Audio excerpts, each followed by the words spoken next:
You know what the goblins call a quarter pounder? No. Brie arc with cheese. A brie arc with cheese. What do you think that is? First edition, Keep on the Borderlands. Check out the big brain on Ben. That's right. First edition, Keep on the Borderland. You're a smart mother.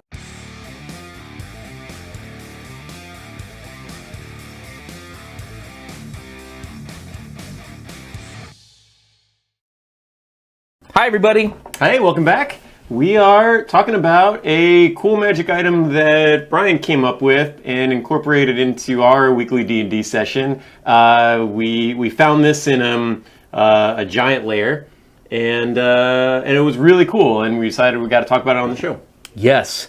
Somebody had posted this weird thing on Facebook several weeks ago, and it was this two-handed sword that's made out of a sawfish bone, the mouth with the...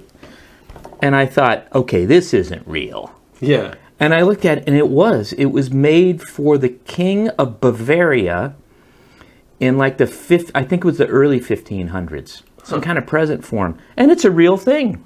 And it's like a 7-foot two-handed sword made out of it. And I went, okay, this is a D&D item. Yeah. We have to do this. Yeah. The Germans do love their giant two-handed swords. Yes, they do. And so, Ben, why don't you show them this? Wow. Yeah, this was mind-blowing. Like, Brian was still trying to, like, DM. He was trying to be the good DM and being like, you find this weapon and it's doing this. And I'm the whole time sitting there like, we're going to do this for the show, man. And he's like, yeah, I know, Ben, but let me finish my thing. But this is awesome. Yeah, and there's more than one of these things. There's more than one sawfish sword. I like about 4 or 5 of them. But this one's huge. It's like 7 or 8 feet long. The real thing. And yeah, it was some kind of present or something to him. And could you imagine, like, because like I can't imagine a lot of people in the 15th century had seen a sawfish before. So like, could you imagine? Yeah, especially if you're in the middle of Germany where you're not on the coast or anything. Yeah, like Berlin is not is like kind of like, you know, it's on a river, but it's not on a. It ain't sea, on the ocean. Right? Yeah, there's not a lot. Like everything is on the Baltic Sea, right? They've historically had a lot of problems with not having warm water ports, right? So yeah. So you. Yeah, and so for somebody to hand you this and be like, this came off a fish, like, you can see why, like, ancient people thought, like, dragons and all these giant monsters and things were real. We're like, what the heck? Like, this is a real thing?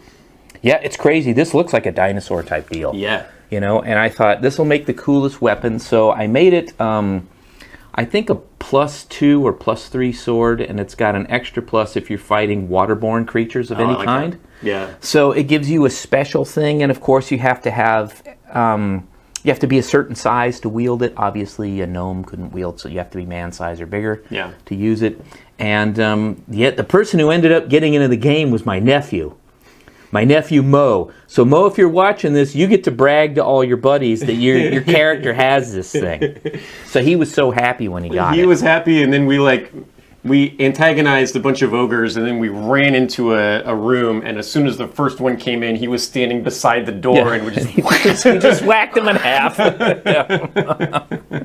And of course it's magical, so it's fairly indestructible. Yeah, you said it was light. Yes. I guess it would be, right? Yeah, if it's magical. Yeah. Yeah, and a bone weighs a lot less than I would think some kind of steel or something. So yeah, and then with this one, it's like...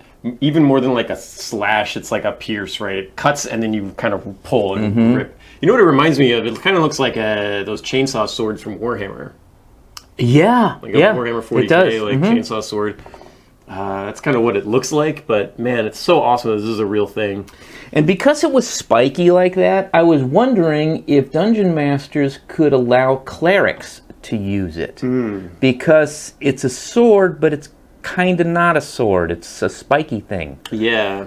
So I guess that would be a Dungeon Master discretion. Yeah, I mean, if you put like a non-metal handle on it. Yeah, and it's not made out of metal. Yeah, a druid could use it I mean, right now the hilt and everything else is like, it's got metal on it, but like if you crafted like a bone handle for it or wood or something, like you could wield it as a druid. Yeah, I don't see why not. I think that'd be a lot of fun. This is a cool item, and again, they don't have to be two-handed swords. It could be a smaller one. You could scale this thing down, but a sawfish bone sword is cool. It's pretty awesome. Yeah, we think you guys are gonna love this. I almost stole your line. We think you guys are gonna love this. We think you guys are gonna love this. See, Ben and I think alike. We've just been doing this too long. Yeah. We're going to see you guys next time, okay? Thanks so much. Right. Bye-bye.